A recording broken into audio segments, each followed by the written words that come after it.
जब नेपाल अपना नया नक्शा ले जाएगा तो नो डाउट चाइना उसके फेवर में हो जाएगा, पाकिस्तान उसके फेवर में हो जाएगा, बाकी कोई हो ना हो ये दोनों देश सीधे उसके फेवर में हो जाएंगे।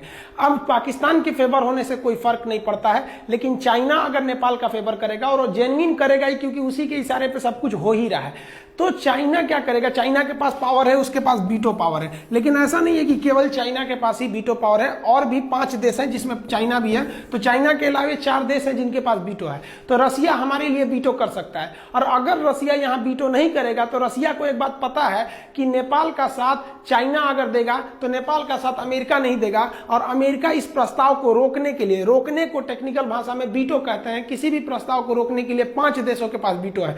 तो चाइना जो है वो इंडिया को रोकेगा तो नेपाल की जीत हो जाएगी। तो नेपाल को रोकने के लिए रूस हमारा साथ देगा, उसका साथ देना मजबूरी है, क्योंकि रूस अगर साथ नहीं देगा तो तुरंत अमेरिका साथ दे देगा, तो रूस और इंडिया के बीच भी दरार कुछ आ जाएगी। और हमको नहीं लगता है कि नेपाल के लिए रूस भारत से कोई रिश्ते तोड़ेगा, लेकिन रूस अगर वीटो करे ना करे, इस मैटर पे अमेरिका भारत का साथ देगा। साथ ही साथ यहाँ पे जो फ्रांस है और ब्रिटेन है, ये दोनों भी हमारे ख्याल से इंडिया का ही साथ देंगे। लेकिन एक ही देश बहुत है वीटो करके रोकने के लिए।